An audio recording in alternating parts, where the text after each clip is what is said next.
He's the master Hello of company, or friends. master managers of Start to India. send He's an saying hi to you. unmissable live coverage Oh, here Captain on Jha, Say It sorry, to It. my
Good morning, everyone.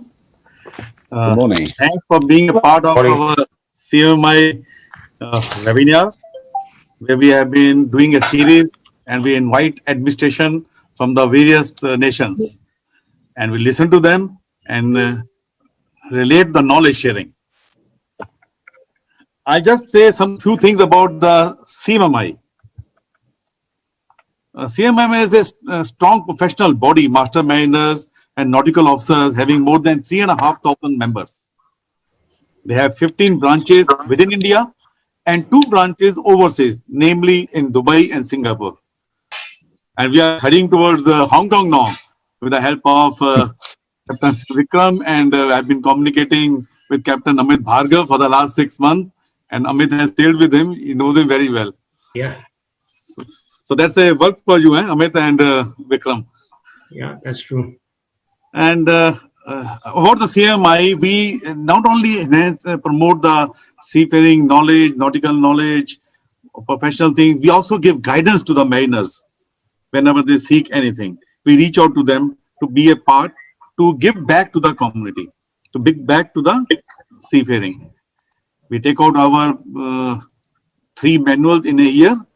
Every 4 monthly, a command magazine comes out. We are also a part body of ISMA. Where we have been promoting our a lot of high-level lectures through our CMMI in IMO and various other bodies.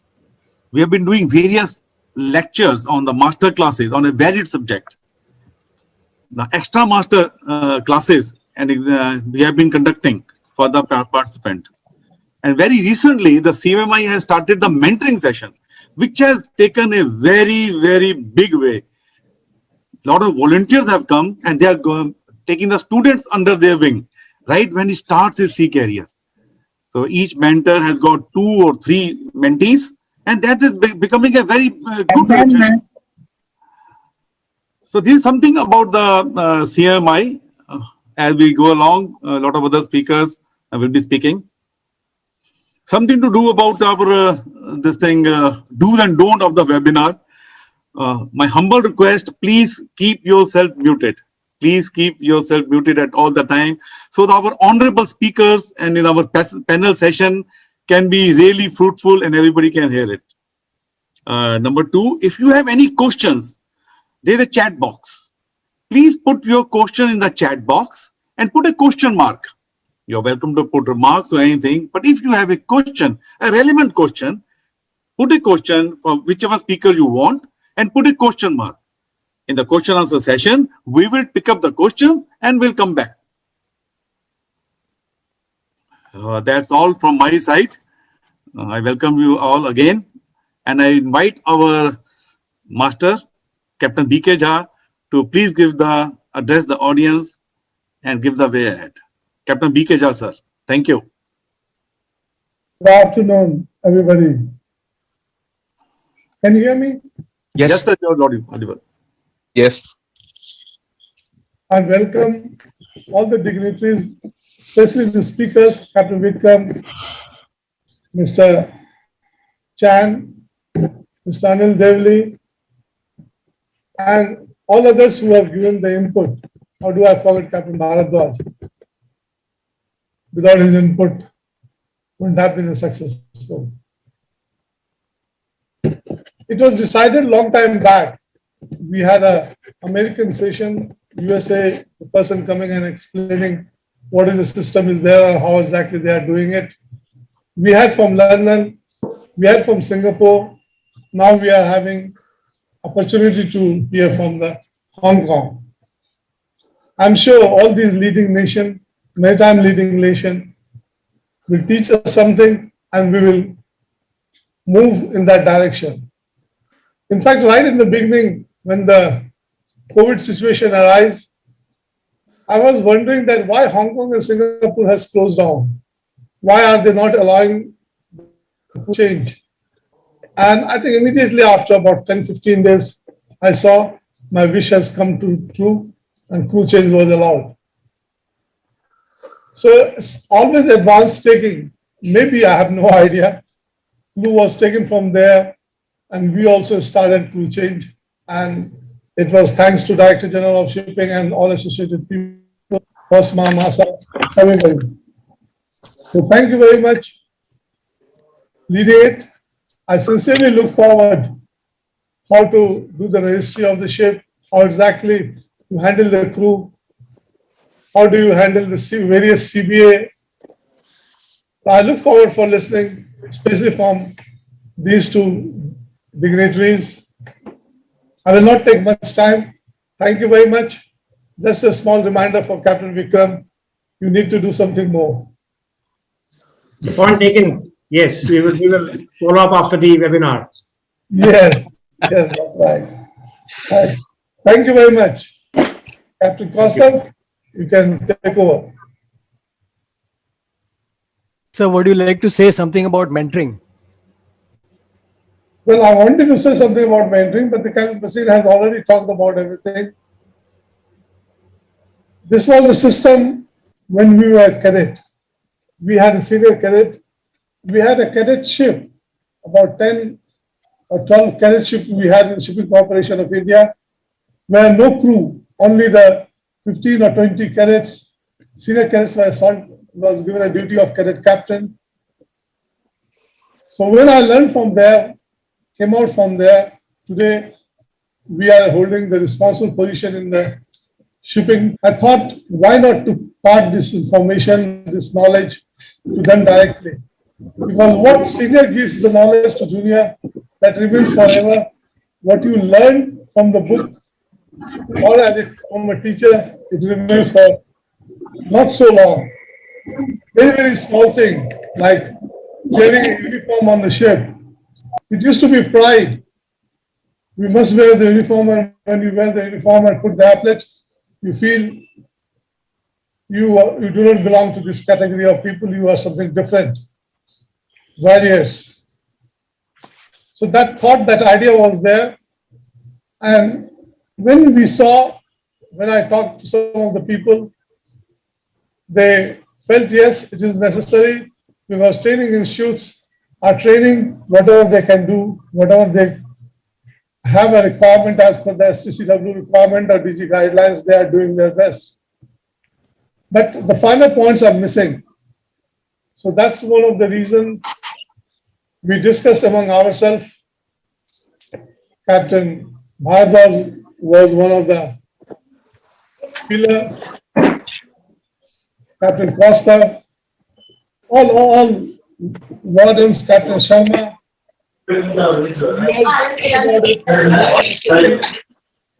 Madam, thanks. First January, we have started the mentoring system. We have about 50 mentors and nearly double of that, 150 mentees. We have started this program. Let us see where and how we achieve. Idea is that to clone yourself into another, so he becomes similar like you, and he rises in the shipping industry the way you have grown. Basically, this younger generation, what do you call it? What do you call it as a millennium product? They need everything in quick session. They want to become a cadet fast. They want to become a chief officer fast. They want to become a shipowner fast. They have no time basically. And it is true. Many people ask me that why people are not staying in one company, why they are changing so many companies. So I tell them very often that this is the third stage of the generation passing out. First generation soon after independence, it was the getting a job. 9 to 5, if you get a job, it was more than enough. Then second generation came who wanted to earn the money. Like generation like us, they were not looking for anything else other than the money. Whoever gives the money will go. But what about the third generation, which is coming up? Third generation is basically looking for the quality of life. They don't need job, they don't need money. So their father and grandfather has given them enough. So they need quality of life. And that is what they are looking for. Do you have Wi-Fi on the ship? before knowing about the ship, this question comes, do you have Wi-Fi on the ship? As if the ship owner is making the ship only for Wi-Fi. So there are some lot of things are there which we need to teach, where we need to educate our juniors. And that's how CMMI has started this plan. I hope it will be successful and we will achieve what we wanted. Thank you very much, Costa. Thank you very much for giving opportunity for talking with such a learned people. Thank you. Go ahead. Captain Basin, sir.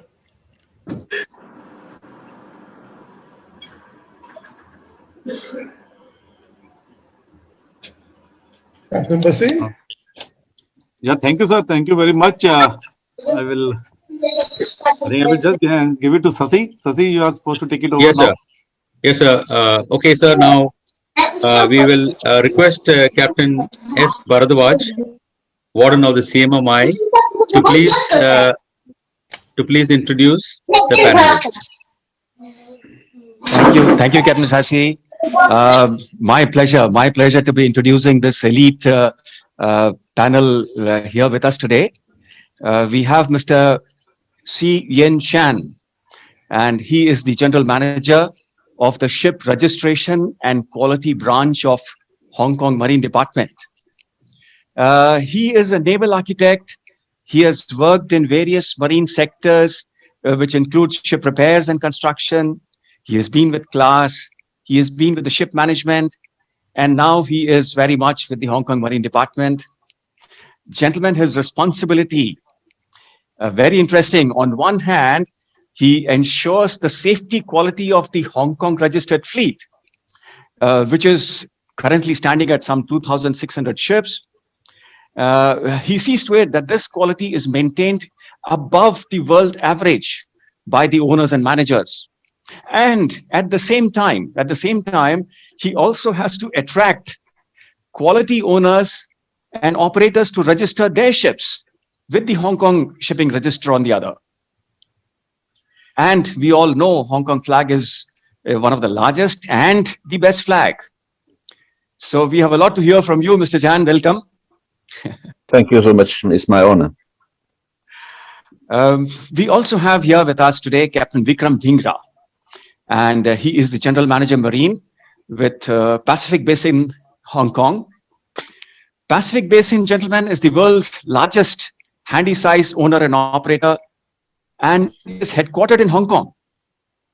And we would like to hear from him the user perspectives. Captain Dhingra, gentlemen, he has sailed for 17 years. He's been command as master for 5 years. And then he came ashore with the QEHS department in Anglo-Eastern Hong Kong in 2011. He joined Pacific Basin in 2014, and he was promoted to general manager in 2019. And he is the company's DPA and CSO on the hot seat. He presents Pacific Basin in the Standard P&I Club Safety and Loss Advisory Committee.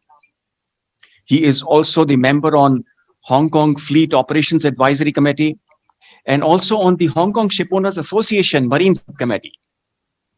So we couldn't have anybody better than Captain Vikram Dhingra here to be giving us this perspective of Hong Kong Marine Services. And for all this, I must thank Captain Suresh Prabhakar, Director, Pacific Basin. He is fortunately here with us today for arranging all this. Thank you, Suresh. And finally, we also have with us Mr. Anil Devli. Needs no introduction, gentlemen. Very vibrant, very dynamic, suave CEO of Indian National Shipowners Association.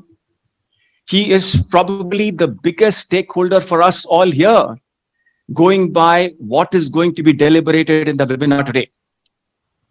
This die-hard optimist of the Indian flag, I think, makes him the best and the most apt person to represent us all here on this panel and to put forth the Indian perspective. Thank you, sir. So with that, I will hand over to you, Deputy Master, Captain Kaustubh Pradhan, to please take over the further proceedings. All yours, sir. Thank you very much, Captain Dr. Bharadwaj. It's my pleasure to take over this session now. And without much, wasting any time, thanks for setting up this tone for this webinar, I would call it. So let's start with Mr. Chan first. Mr. Chan, the Hong Kong flag register, as we know, is today the 4th largest in the world. And it has an excellent performance, excellent reputation. In fact, Hong Kong flag is rated above Japan and Germany as well. That is what we have gathered. And you being in this hot seat, I'm sure it's a very, when you talk of quality, the quantity comes down. And when you talk of quantity, the quality comes down. But you have been able to maintain both at a good level, at a very high level. So what is the recipe for this unique success? To answer your question short, you need a very good predecessor to do all this happening, and you take over the seat. To answer it long, let me spend a few minutes then. Thank you for the question. Ship registry, our ship registry section is trying to increase the Hong Kong register tonnage, while the quality assurance is to ensure ships are managed and operated in compliance of international convention to a high degree. I fully agree with you that it appears to be of contradictory objectives. But if we stressed the quality first and turn it around and reframe the objective to maintain high quality of Hong Kong registered ships, and therefore attract quality owner operator to register their ships with Hong Kong Shipping Registry, I think that objectives of two sections are suddenly become complementary. And that is exactly what we are doing. And that is exactly why this reorganization happened last year, is to materialize this idea. It has been very encouraging for Hong Kong Shipping Registry that Hong Kong has been included in the premium fleet of USCG Cross-Ship 21 program for more than a decade. Yes, and also constantly in the whitelist of Tokyo and Paris MOU. In January of this year, the performance of Hong Kong Shipping Registry was once again recognized by the International Chamber of Shipping in their latest flag state performance table, which compare nearly 120 flags, I'm not sure how many of you had time to go through that report, which I carried over here with me.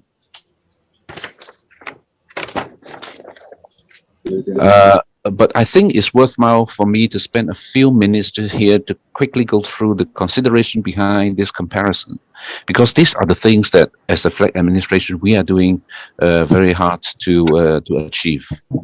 The scope involves port state control statistics, the performance, ratification of major international maritime treaties. We have one section doing that particularly. Use of recognized organization in compliance with the IMO, the RO code. Marine Department has been very conservative in selecting our classification to be our recognized organizations. So far, we have only recognized 9 of these, and all of them are the member of IXNO, International Association of Classification Society. Then the next criteria will be age of the fleet. Yes, the younger the fleet, the easier for the ships to perform well. That is true, everybody knows. And the reporting requirement to IMO and ILO, that we are diligently doing that. Last but not least, attending IMO meeting and complying with all the IMO member state audit requirement. So Hong Kong Marine Department is one of the volunteers to start with this member state audit a few years ago. With all this a bunch of work in hand, we are among the top 10 flags which cover more than 70% of the gross tonnage, the world gross tonnage. Only 5 flags have achieved positive performance in all the just mentioned aspects, and Hong Kong, China is one of them. As what just mentioned, Hong Kong shipping registry tonnage has now grown to approximately 130 million GT. I can tell you in 1999, it was only 6.5 million GT. It grows about 20 times from 1999 to now. The problem is our manning level are not much changed. I think Vikram knows very well how lean Marine Department's area is. So maintaining quality of the registered tonnage plays a very important role in this growth. And how can we do it? The secret, I think, is the flex state quality control system, which we implemented in 1999. We call, or simply call it FSQC system. It contributes significantly to the achievement. In FSQC, we check the ship and work with the owner to improve their safety management system. We authorized classification to do the job for us, right? As a recognized organization. And doing the finding the deficiency on board actually is their job. We totally rely on them now. In our FSQC audit, we go on board. Our main purpose is not to find deficiency, but we are going to look for the breakdown in their maintenance system and whether they can identify deficiency themselves. You can see from the post-state detention records, a lot of deficiency happening over the decades, 2 decades. They are exactly the same, you know. A problem with LIBO, problem with ventilators, etc., etc., fire doors. The problem is how to identify this by the seafarer. If you don't identify it and let the PSCO identify it, your post-state control performance drop. So our key focus is on maintenance system, which is required by Article 10 of ISM code. Many companies understand this maintenance system as implementation of a computerized plant maintenance system. But our approach is completely different. For the details of that, you may refer to the recommendation 74 of IX. The name of that article is called Systematic Approach to Maintenance System. We find it extremely useful. To further enhance the effectiveness of FSQC, we establish regional desks in major ports where our ships frequent. Singapore, Shanghai are 2 most important, and we start with these 2 also. There we employ local surveyors and also engage experienced consultants to carry out FSQC audit on behalf of us. At the start, we are into the operation, first 8 months into the operation, and we have already... It spreads it to the others. And hello. Yes. We have already almost doubled the number of audits done in the previous year. Last year, I think previous year we did about 40, and now we're already 80 in just 8 months, and this is just beginning. At the same time, the regional desks are much closer to our owners. They are in Shanghai, they are in Singapore, quite a big number of them, you know. We can work with them closely on quality issues and provide direct support to them on the spot. And our plan is to have more regional desks established in the pipeline, also in major ports. Yeah. And one thing we always do is to keep service mind in the ship registry. The spirit of our shipping registry team is high. I saw them. All right, I saw them work, how they work. They love the job because I can see they gain the satisfaction by providing efficient services to our client, and they enjoy the smiling face receive their services. Finally, I cannot stress enough the importance of active listening to maritime industry. Many things happened in the Hong Kong shipping registry, not just because they just happened, but because the industry want them to happen. The best example is regional desk. Hong Kong Marine Department in the top 4 flag states is the only one who operate out from one single place. The other 3 are all globally represented. And our ship owners have been voicing that why Hong Kong Marine Department is not going out. And that is exactly what we are doing.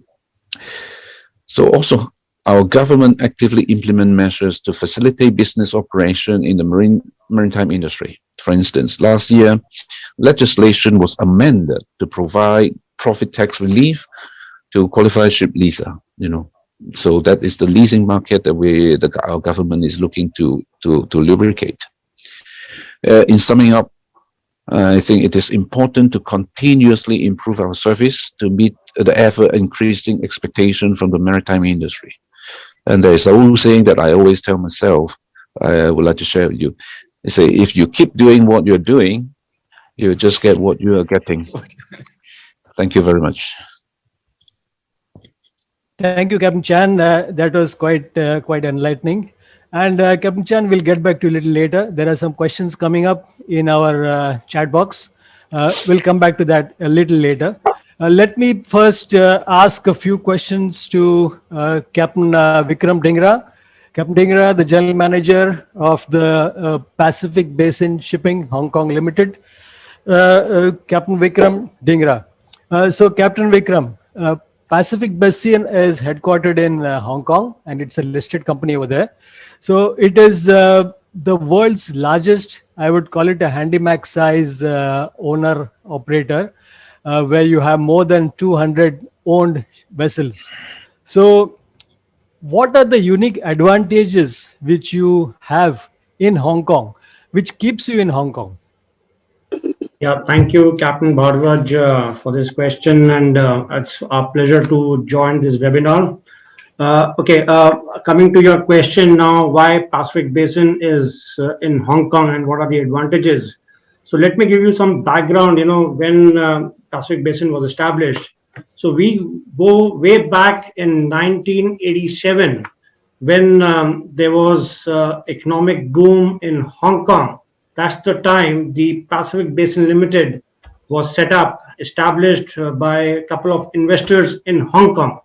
Hong Kong that time was booming. The finance industry was very lucrative. There were a lot of incentives. The policies of the government were very liberal, and they encouraged a lot of foreign investment and firms to set up in Hong Kong. So that's how Pacific Basin was set up way back in 1987 with a few owned ships, and we operated handy size.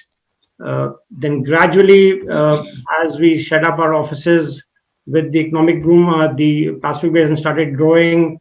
Then in 2004, we launched our IPO. The Pacific Basin was listed on the Hong Kong Stock Exchange. Again, the policies of the government helped us. So we were initially set up as an operator. Then after our IPO, our fleet started growing and we took some new building orders. So we were about 30 odd ships in 2004. Then from 2012, our growth story started. So right now, as we speak today, we own 113 ships, and the remaining ships, 140 ships, are operated. When we say operated, that means we are operating those ships commercially on spot charter, time charter, short term, watch charter. So, but our own fleet itself is 113 as of today. And what makes us stay in Hong Kong? Yes, initially, as I said, it was because Hong Kong was a financial city with a lot of incentives. And then gradually, we set up our technical management. So worldwide, we have our 12 offices. It depends on our customers. They're all commercially operated, but our technical management is from Hong Kong. So this is our headquarter where all our technical managers, ship superintendents are based in Hong Kong. So what gives us the advantage in Hong Kong? We know that maritime in Hong Kong has been very rich. It's a very long story, and it's a gateway to China. We have a lot of customers who are in China as well. There is a lot of cargo which we import to China. So that keeps us close.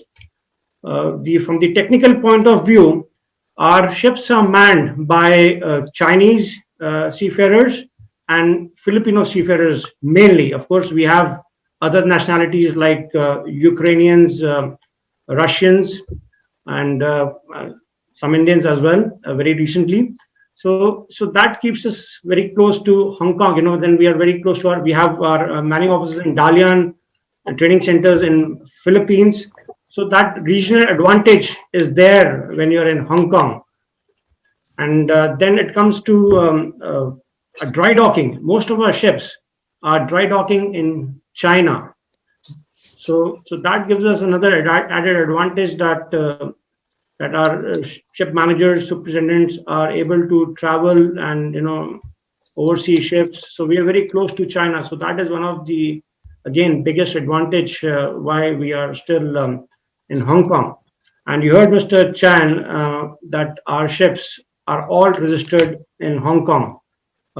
Definitely, we want our ships to be registered in a high quality flag, which obviously Hong Kong is one of them. And we work very closely to maintain the performance of our ships. Yes, Hong Kong flag has got less PSC deficiencies. The detention rate is good. That's because there is a lot of support from the Hong Kong Marine Department when it comes to regulations, compliance, or handling regulatory matters.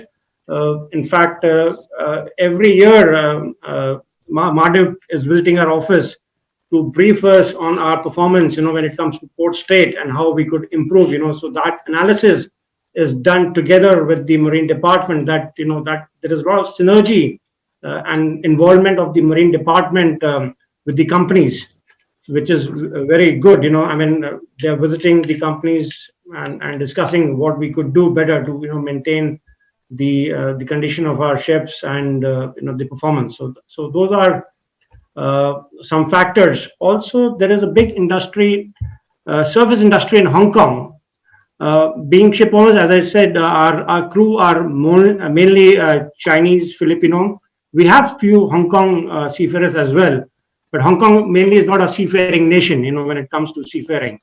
But there are a lot of value-added services which Hong Kong gives as well. When it comes to finance, leasing, there could be shipbroking, chartering, and other legal services which Hong Kong offers. So those are a few points which keeps us, of course, the regional advantage also we have. So that is why we still like Hong Kong, and we think this is our place to do the business, so as far as Hong Kong is concerned. So that is it. Thank you, Captain Vikram. With that, my next question will be to Mr. Anil Devli, Chief Executive Officer of INSA, that is Indian National Shipowners Association. Mr. Devli, after hearing all this, you heard about the infrastructure being provided by Hong Kong, you heard about the quality of the flag, you heard about the different nationalities which are manning ships based in Hong Kong. With this background, we have heard recently in our Prime Minister's speech and our budget that there is a certain substantial budget allocated for shipping, which gives us a lot of hope. So you're the best person to provide us the Indian perspective in this context. So what are your views on this, the future of shipping in India? Good morning. So thank you very much for this opportunity to all of you.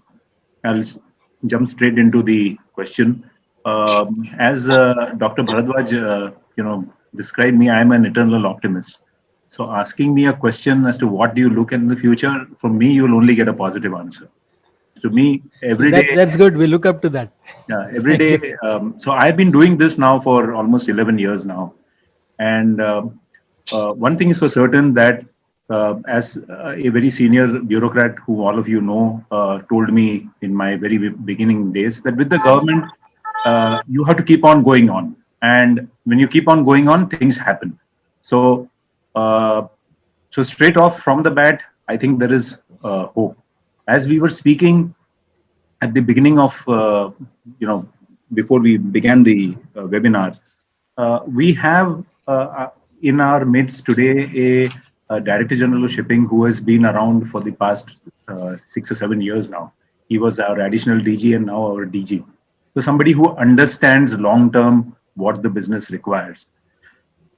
We also have a minister who has independent charge, and he's somebody who has been focused on trying to see how Indian ships and tonnage can grow. In fact, I remember in the first week itself when he joined, he told me that Devli ji, we have to try and see how we can double our fleet. So the man has got some intention. He's got some vision. That again makes a lot of difference, because at the top, that is what is important. I must also talk about the fact you spoke about this scheme that was announced, and past close to the last big ticket announcement that was done. After that, this is a big one where about 1,600 crores have been announced as a allocation made in the budget for the purposes of supporting Indian flag participation in Indian trade. As you're aware, we don't have a very large fleet when we look at ourselves worldwide. In terms of numbers, we have a large fleet, but in terms of tonnage, we may not be where we ideally should be, given the fact that so many maritime luminaries amongst us. Now, that the primary reason for this, I must explain, is the fact that Indian ships, given the structural imbalances that we face when we operate, our cost of operation vis-a-vis the cost of operation in a non-Indian flag, our cost of operation is higher by about 22%. This is borne out straight away by, you don't need to be a wizard to do this. You take a voyage cost of a non-Indian flag and take a voyage cost of a SCI or a Great Eastern, and you will clearly make out that is the differential in cost. Now, what do you get for this differential in cost? Do we get some cargo which is reserved for us? No. No cargo is reserved for Indian shipping. The only thing that Indian ships gets is the right of first refusal. Now, obviously, therefore, if I was to tomorrow go to Captain Dhingra and tell him that why don't you look at flagging in India? Leave everything aside, he would say, what is the benefit that I would get if I was to flag in India? We have to be able to give some benefit. If you cannot give me a benefit, at least what is can the negatives be removed? And this step of this 1,600 crores is the first step of this ministry to try and equalize that difference in cost that we are facing as an Indian shipping industry. And while the contours of the scheme are being worked out in great detail, I can tell you this much, that once the scheme is declared, it will definitely spur a lot of investment for people coming into the Indian flag, because what we have as an advantage, in addition to our skills as a maritime nation, is the cargo. As you are aware, there is a huge amount of exempt cargo that gets traded as far as India is concerned, and close to about 90% of that gets traded out on foreign flag. And therefore, there is a huge scope for people to come in. On crude oil carriage, we are an importer for the next God knows how many years. LPG, we will continue to import, so we will need vessels for that. Today on the coastal trade, on the container side, there is need for tonnage. So there is a need for a lot of tonnage. What needs to be done is to make it efficient. And I believe that this government is extremely serious in doing that. But just that is not going to be sufficient. So I must hasten to add here, and I keep saying this now to the government, that we need somebody like a Captain Chan. We need somebody like him who will be able to tell us how do we balance quality with numbers. And I think you asked him a very, very important question. And this is something that has foxed me. I'm not a mariner. unfortunately for me. I would love to be a mariner, but I'm not a mariner. And this is a question that has foxed me, that do I go for numbers? Then I go for numbers, my quality suffers. If I go for quality, then my numbers will suffer. And I think Hong Kong has truly played a balance. And I have noted what he has said. And I said this, he said, our people are looking at breakdown in the maintenance system. We are not looking at defects. This is a wonderful philosophy. And I think it will do us a great amount of good if even those amongst today who are listening to us, there are several mariners, there are several people from our business. And this message needs to go across within the Indian ethos, that we have to try and handhold and be friends. I can tell you for one that I faced the marine disaster several years ago when I was running a company. And when I walked into the DG's office, the then DG, when I told him that we had a problem, he said, any loss of life, Anil? I said, no, sir, nothing. Okay, don't worry about it. Go ahead and do what you have to. He called the NA, he called the CS, and the way everybody got around to helping me. And I think that philosophy is what needs to be passed on from all of you seniors to the people who are coming into the administration. And I'm certain that a combination of all of those factors, because our ability to, as an administration, to handhold the ship owner and this government support to remove this structural imbalance that we face, will definitely ensure that I could be in a position someday to go to Captain Dhingra and tell him, sir, now is the time for you to come and flag in India. Excellent. Yeah, that's an excellent perspective, Mr. Devli.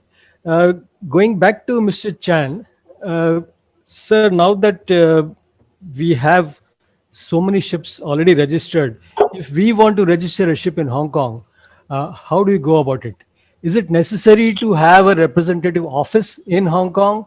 And obviously, where is the honey? Why do so many bees come to you? The first question is how to register ship. The key thing is actually to identify the process is a legal process. It's written in our Cap 415. The main thing is to identify the one who own the ships are actually he. All the documentation prove that, and that's it. Whether Hong Kong ship register, you need, just now you mentioned, do they need to have a office in Hong Kong? You mean?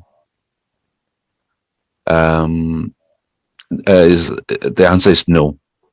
It is okay for a non-Hong Kong company, but register with Hong Kong Registry of Company to register ship under Hong Kong Shipping Registry, provided he appoints a representative person in relation to his ship.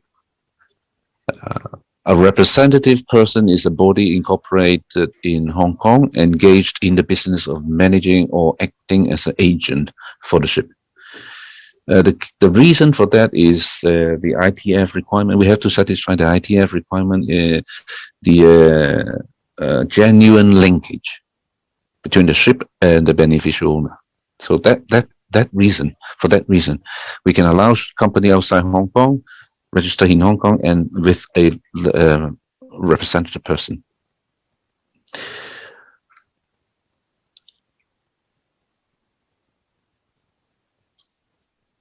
Am I answered the question? Okay, thank you. Thanks for that. What we would like to know is how do you make it so simple for people to register? I mean, why do people flock to Hong Kong? Okay.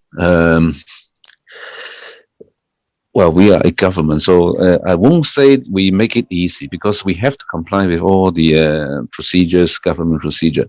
But we do go out to talk to the owners. For example, I visited Singapore and talked to 12 owners in 3 days and gather what they think the difference between the experience with Hong Kong Marine Department and other flag state. Then we come back and then start realize that there might be some misunderstanding, and we start modifying our way. For example, there are flags will issue provisional certificate of registry at very early stage, so the owner can start doing the preparation, register for applying license, radio station license, etc. But Hong Kong will only issue provisional certificate of registry when the photocopy of bill of lading, sorry, not bill of lading, bill of sale or builder certificates for new ship. Until we receive that photocopy, then we can issue a provisional certificate, and that is too late for many owners. But they actually didn't realize that we issue something called approval in principle. It's a letter saying that we accept in principle this ship, and that you can actually use it to apply for the radio station license in Hong Kong with OFCA.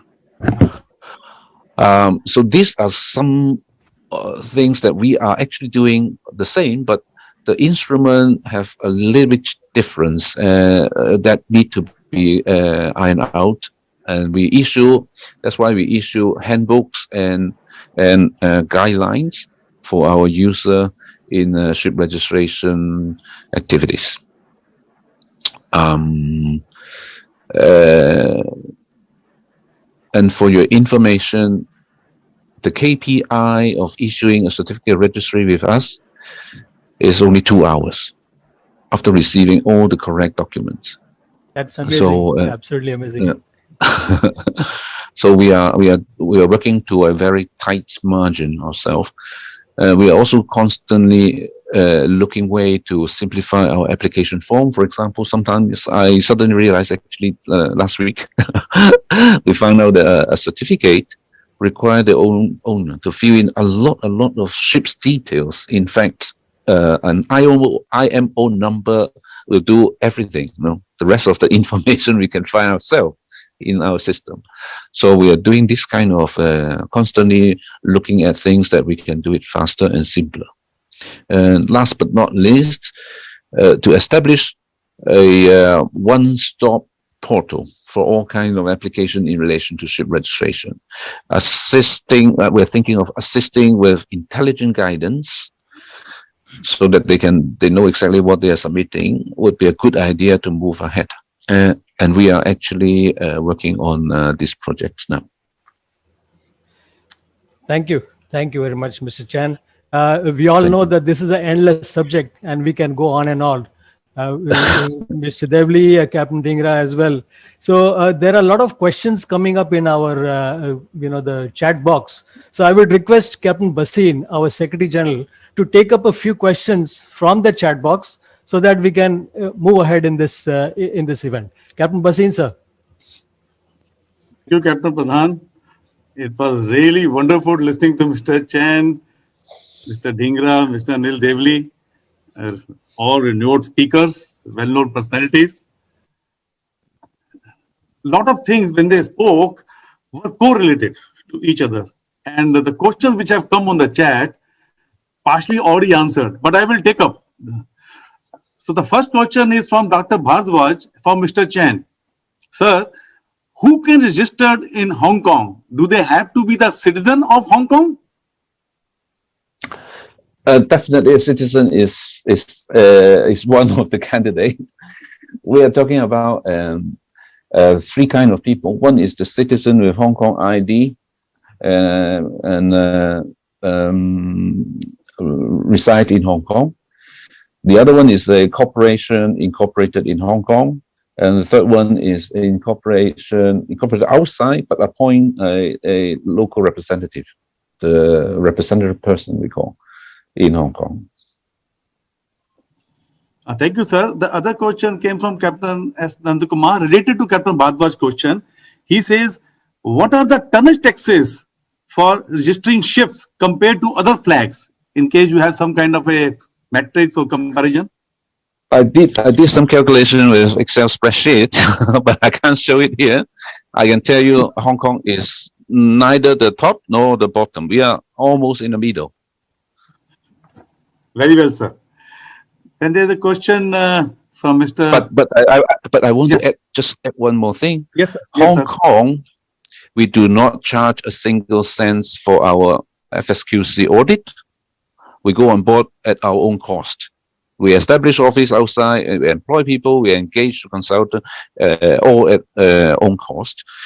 And a lot of certificates we issue are not charging. Unlike other administration, they charge everything they do for the owner. So that is a little bit different. Maybe people should look into that way as well. Oh, very well said, sir. Thank you. The next question is from Captain Susarla Srinivas. He says, is there any plans to open either a representative office or a full-fledged office in India so that the Hong Kong registry is closer to Indian customer? We would like to, but I think we would start with those, the Hong Kong fleet frequent port first. The most frequent one now, other than Singapore and Shanghai, I think the coming down one is the Australia, East Coast and West Coast.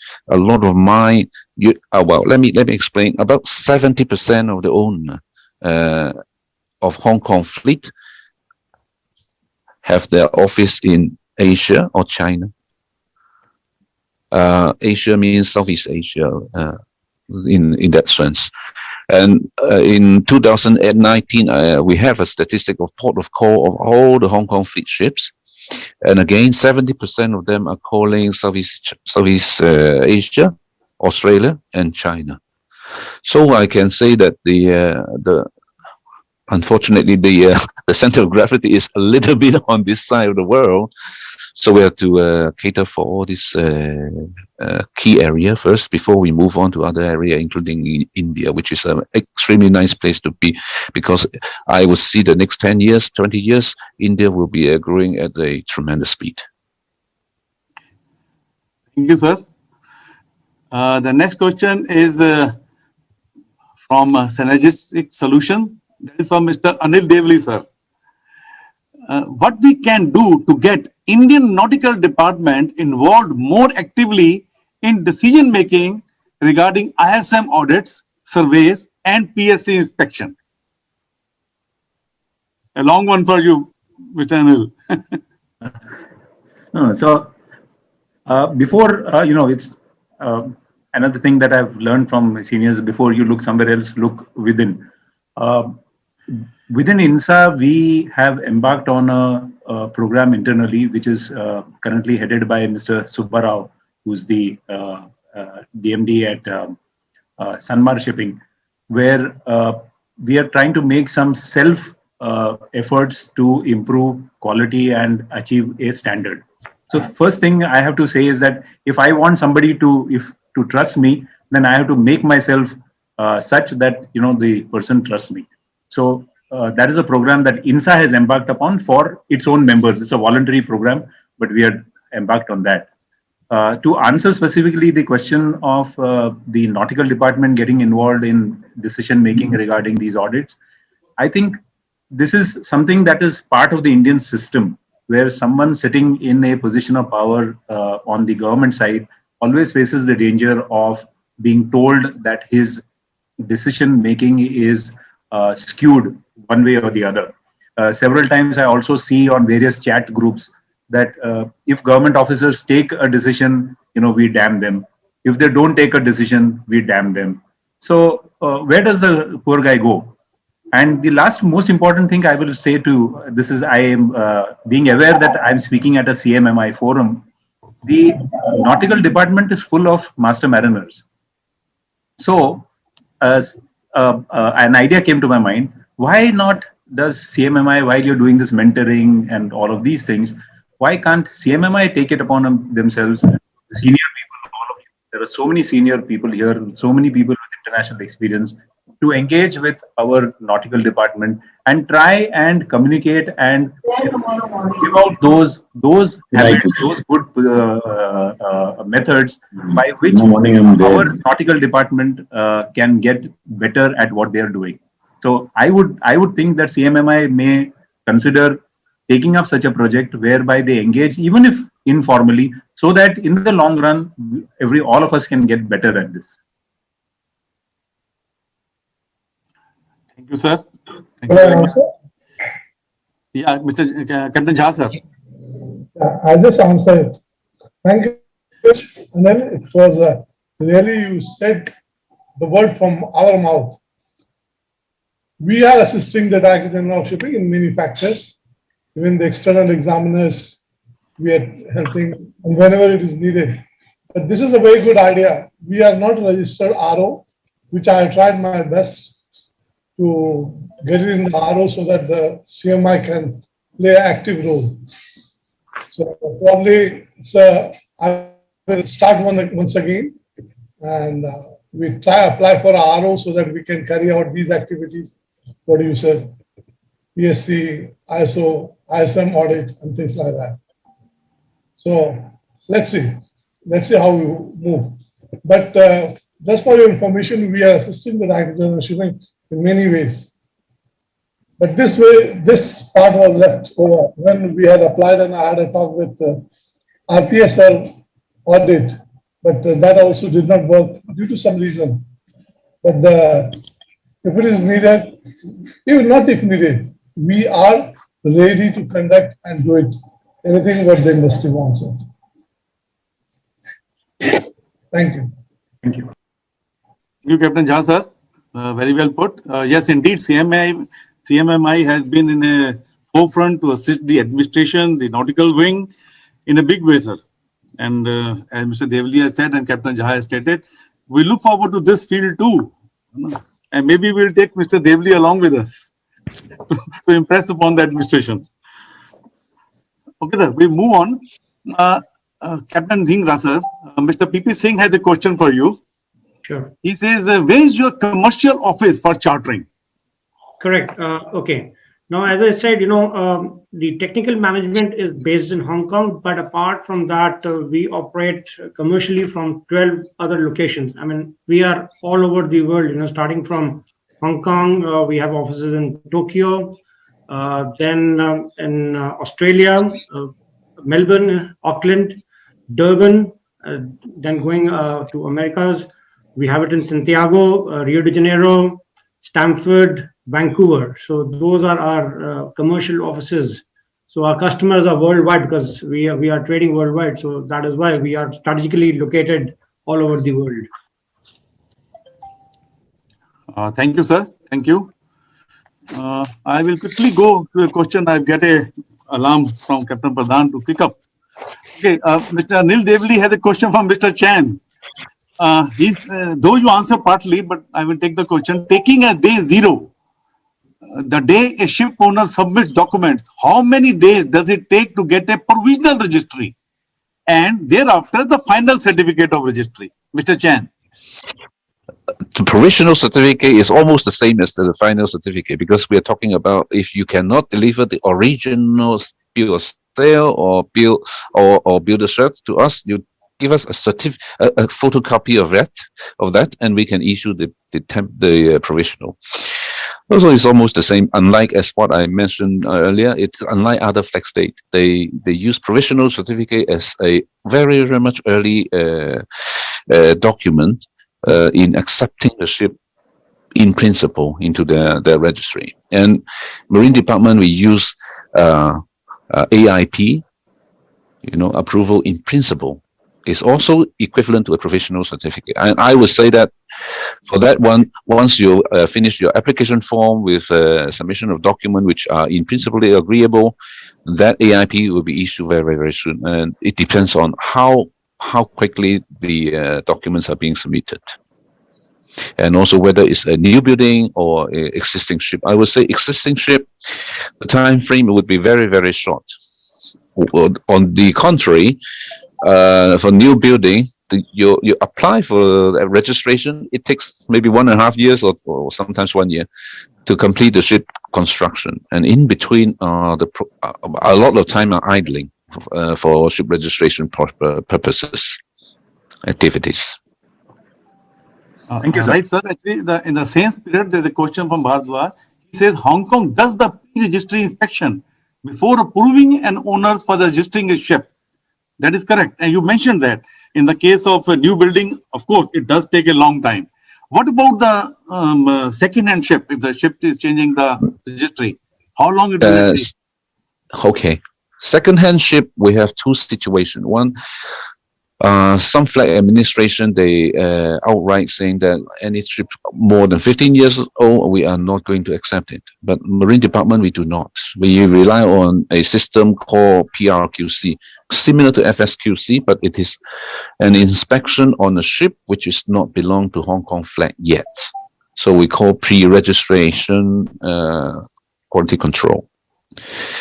So PRQC, if a ship if an owner submit the application for enrolling into ship registry and it's an existing ship, we will go through the PRQC desktop assessment. And that takes maybe half a day to 1 day. We will look into the ship's postage control, all the PSC deficient, the statistics, the classification records, the previous manager, the PSC performance, because a ship is actually not influenced by its age, but we believe it's rather influenced by the manager, how they manage the ship. So we look at the manager, and this takes half a day. If it fall into, we have a system, a matrix of scores. If it exceeds certain scores, we will request the owner to let us to carry out a pre-arrival quality, pre-registration quality control on-board assessment. So we need to arrange to be on board, to go through a survey and confirm the condition is acceptable, irrespective of age, and then we can accept the ship. Once the PRQC finished, it's just a matter of completing the documentation. I would say sometimes as quick as 1-2 days. Right, sir. Thank you. Thank you. I have another question for you from a very senior person, Mr. S.M. Rai. He said, apart from advantage related to maintenance and safety, as you have mentioned, what are the other inducements for a ship owner to register ship under Hong Kong Registry? That is one. And number two, is a technical inspection mandatory for vessel over 20 years for registry? I answer the second question first. It is not because of the age. It's because of our calculation, taking into a different scenario, a different consideration, postage control performance, the previous manager's postage control performance, the ship's age, of course, ship type, classification records, accidents record, their ISM auditing, DOC audit records, etc., etc. So it's not just because of age. And I see some ships which age 25 is a ro-ro ships, and they even show us all the internal inspection records, and the ship is in beautiful, excellent condition, and we have no problem accepting that ship in. Not so age is just one contributing factors. And the first question was how do we attract people? Is that, am I right? Read the question right? How do we? Okay, I think we have to also link to other, not only ship registration, but also the support afterwards that we are providing to owners, and the way that we providing our supports, because people thought that we are civil servants, but I joined Marine Department for 4 years. I work in Lloyd's Register, I work in DNV, I work in Sembawang Shipyard, Capital Shipyard, and it's very surprised to me that I find that personal feeling that the ship registry, the people that I met, they are not typical civil servant at all. And they treasure every minute that the owner is waiting for them, because they know that the business out there, 1 minute worth million, thousands of dollars. So that is totally different from my imagination.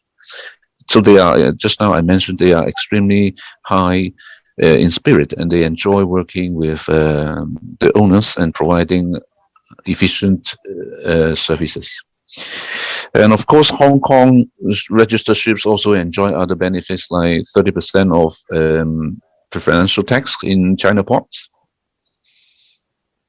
and many double taxation avoidance agreement with countries. Unfortunately, American withdraw it, but there's still a lot of country having this agreement with Hong Kong. So those are not administered by Marine Department, but as a national Hong Kong government will do that under the our mother department is called Housing and Transportation Bureau, and they are very much in the policy making on attracting maritime industry to base in Hong Kong. Mr. Chen, thank you so much. Thank you. I was more impressed about the ease of procedures. I think that we have to learn in India. Thank you so much. Thank you very much. So I will move on to the next question. That is from Synergistic Solution, Captain Achyutan. Mr. Chen, what is Hong Kong policy regarding training cadets and building up a pipeline of seafarers? I'm terribly sorry. I am in the ship registration department. That is in the crewing department. I think you might write in for me to try. I can answer. Same question. And there's one more question to you, Vikram. Captain Vikram, what about seafarers qualification system there? So maybe you can answer both the questions together. Yes, regarding the cadets and qualification, yes. As I said, initially that Hong Kong currently is not one of the seafaring nations, but they have their own, coastal trade, river trade, and there are nearly 1,700 launches, ferries, and high-speed crafts which are running, from China, within China, Macau. So they have to cater to these demands of seafarers. So mostly, whatever seafarers are qualified, they get into the coastal trade. Of course, foreign going ships is very minimum. There is a lot of investment which is going into training. There is an institute in Hong Kong which is called Maritime Service Training Institute, which has a capacity about 5,000. But the fact is that Hong Kong seafarers are still not getting attracted, though there are a lot of subsidies. The cadets, if I tell you that, annually there are only 60 cadets coming out from that institute, and that is what it is, the fact. Though there is a lot of work being done by Hong Kong to promote seafaring, but there is still a issue here that most people are still not opting for seafaring. So there are about 60 cadets annually which come out, that is from the deck, and that too most get absorbed within the coastal trade. We are one of the Pacific Basin is one of the highest, if I say, we employ a maximum number of seafarers, Hong Kong seafarers, but the numbers are still very low. We are trying to help Hong Kong to promote seafaring, but the numbers are really low. The cadets are getting subsidy of Hong Kong dollar 6,000 if they decide to opt for a seafaring career. So they are, in fact, from the government, they get a subsidy of Hong Kong dollar 6,000 when they are serving on board for 24 months. Apart, this is over and above the CBA wages. So that is what it is in Hong Kong. So that is the reason why most owners in Hong Kong are going for other Asian nationalities like Filipinos, PRC, and Indians. So those Hong Kong ships, you will find that they are the majority of seafarers are from these countries and not from Hong Kong. So that is the issue here. Yeah. Thank you, Vikram. I have a question from Captain Devekar. He is for Mr. Chen. Does the practice of one ship companies continues in large measures in Hong Kong? In Hong Kong, you mean in our registry? Or in our registry? What I mean is for your registry. Yeah, in registry we do have some. Yes, that's correct. Okay, and then Mr. Anil Devli asks a question to you. Does the Hong Kong registry permit dual flagging? Can I register a BBCD vessels under the Hong Kong flag? The answer is straight no. Because Hong Kong cannot allow, it's written in the regulations that a ship is registrable a ship is registrable so that they can continue to register, but the status immediately change if it is registered with another foreign flags. Thank you, sir. Thank you. Thank you, sir. That's the end of our question answer session. Captain Kastu Pradhan, sir. I exceeded only 5 minutes. Yes, Thank you very much. I know Really that. very heartening. Thank you, Captain Basin. I know, like I said before, such subjects, the discussion can go on and on, but there's always a time restriction. So we'll have to put a pause to this particular session, and we look forward to having our guests with us again on some other different forum in future. So with that, I request our Chief Executive Officer, Captain Shashi Kumar from CMMI, to propose a formal vote of thanks. Thank you, Captain Pradhan. Thank you very much. Honorable Master of CMMI, Captain B.K. Jha, CMMI office bearers, respected wardens, senior CMMI members, members of the shipping fraternity, mentors and mentees, and all the participants.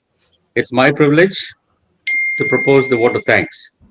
Firstly, I'd like to thank Mr. C. In of the Ship Registration Quality Branch, Hong Kong, for taking out his time in his busy schedule and giving us insight how Hong Kong ensures high safety standard as well as attracting flags to the Hong Kong registry.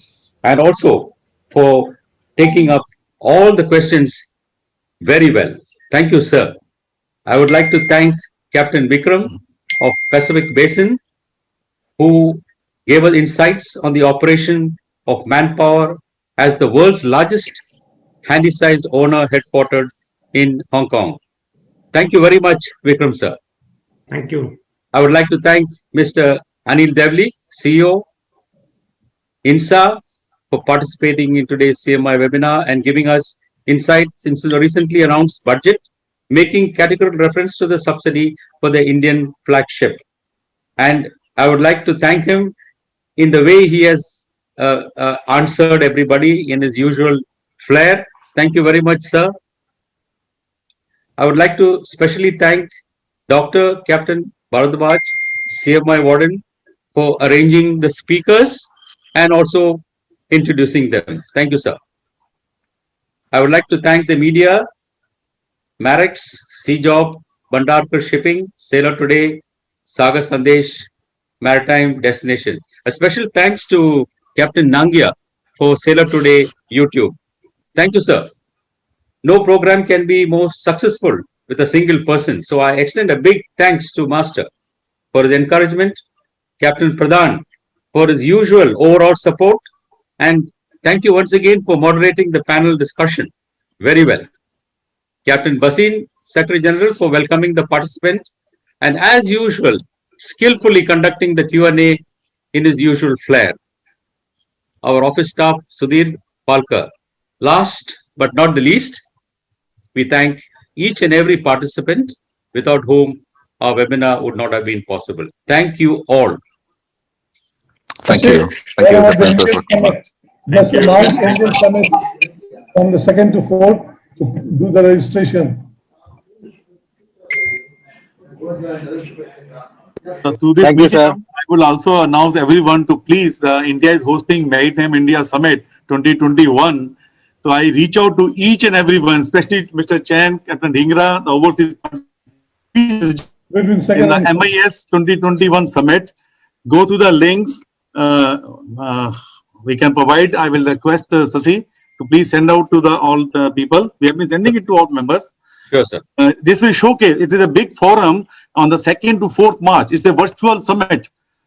So it is showcasing the thing and gaining knowledge. A lot of overseas people, owners, CEOs, they are attending this. Registrations, a lot of bodies are attending it. So please, I reach out to each and everyone. Kindly participate in this MIS Summit 2021. 2nd March to 4th March. The entrance is free of cost. There is no attendance cost. It's a virtual seminar.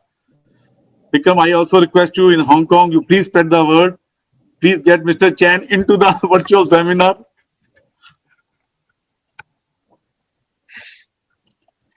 I think now, just for the last 5 minutes, we can just throw the session open to anybody who wants to make any comments. So all of you can unmute themselves and speak up whatever you want to say. Sir, it is Captain Srinivas here. I just want to know with respect to recognition of mutual COCs, why Hong Kong does not recognize Indian COC and why India does not recognize Hong Kong COCs, and where is the gap and how we can eliminate this gap. Thank you.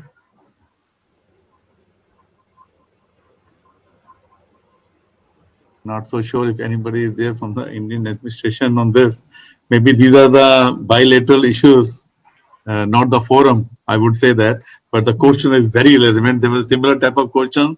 Just because it was something to do with the government level, I did not take it up. But Captain Srinivasan is a very pertinent question.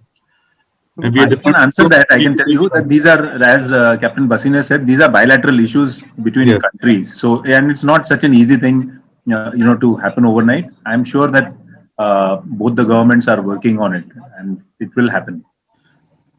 Thank you. Same is the situation with even Singapore also. The answer is same with the Singapore also. Thank you.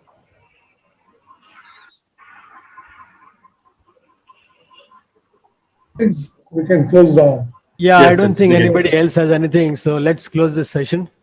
Thank you very much, everybody, for attending. Goodbye. Thank you very much. Thank you very much. Thank you. Thank you. Thank you, sir. Very much, Thank you, Mr. sir. Chan. Bye. Thank you. Bye. Thank you, Suresh. Thank you so much. Thank you. Bye. Bye. Bye. Thank you, Mr. Chair.